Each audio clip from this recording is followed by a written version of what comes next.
Hi everyone, DJ's Animation here, and today we'll be reviewing Pencil2D version 063. I'm really late in reviewing this, but hopefully you enjoyed it anyway, so let's begin. As we skim through the features in the menu bar, we see a whole lot of added features. Many of them I've never even considered for this version. The stroke tools have gotten a major upgrade, just for the fact that the brush size used to stop at 2 pixels. But in this version, it goes all the way down to 1 pixel. This makes a really big difference, because in the previous version, no lines could be drawn at the brush size lower than 2. The pen, pencil, and brush tool all have their separate looks when it comes to line strokes. But what I really like about this version is that even with anti-aliasing turned off, the pressure sensitivity is still active with this version. The only thing to remember is that with the rotation tool, as you hold the Alt button, you have to drag the mouse left or right for it to work properly.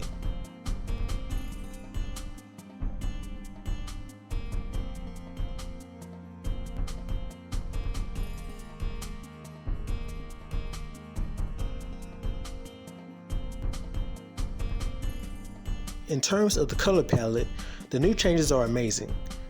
Along with adding new colors and renaming them, you can also delete and replace them as well.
In the custom color picker section under notation, every specific color has a name, which consists of numbers and letters.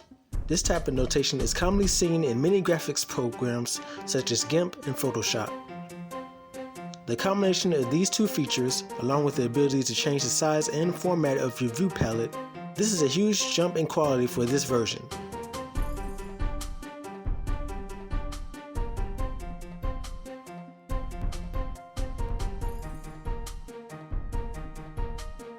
The vectors are way better than they were before. In the previous version, the lines kept snapping to whichever way it wanted, but now the lines stay the way they are drawn. You can always adjust the settings to smooth out the strokes.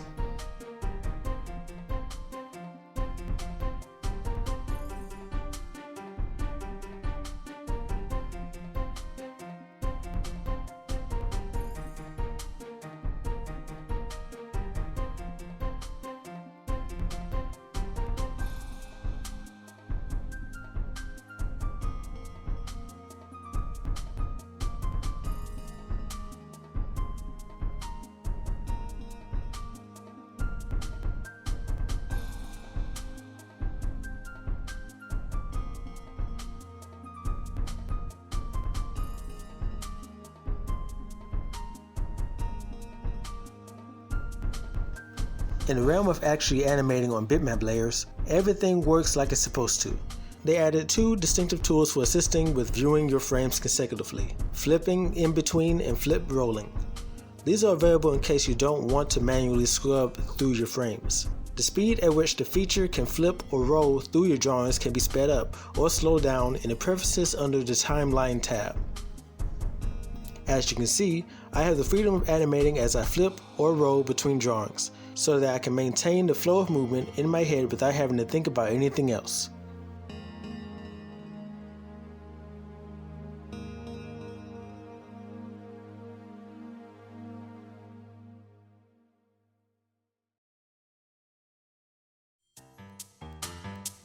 The only downside is that this version of Pencil2D tends to severely lag when working with huge projects.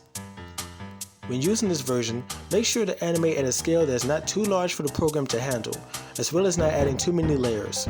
The bigger the project, the more it will lag, the more likely it will crash. And finally, in the help section of this version, they have links to their homepage, reference guide, Discord page, forums, and link to update you with the latest versions. Would I use this version? I believe it's best for small projects, but even in this version, I'm sure there's a way around the lag. It would take just a bit of experimentation to better understand the capabilities of this version.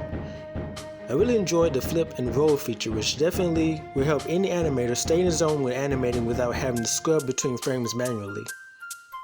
Again, special thanks to the developers of Pencil2D for their years of dedication to hand-drawn animation. I've been with Pencil2D since version 0.4.4, so it's always exciting to see how much they've excelled over the years. That's all for now. Hope you enjoyed this review. This is DJ's Animation 100 signing out. Thanks for watching.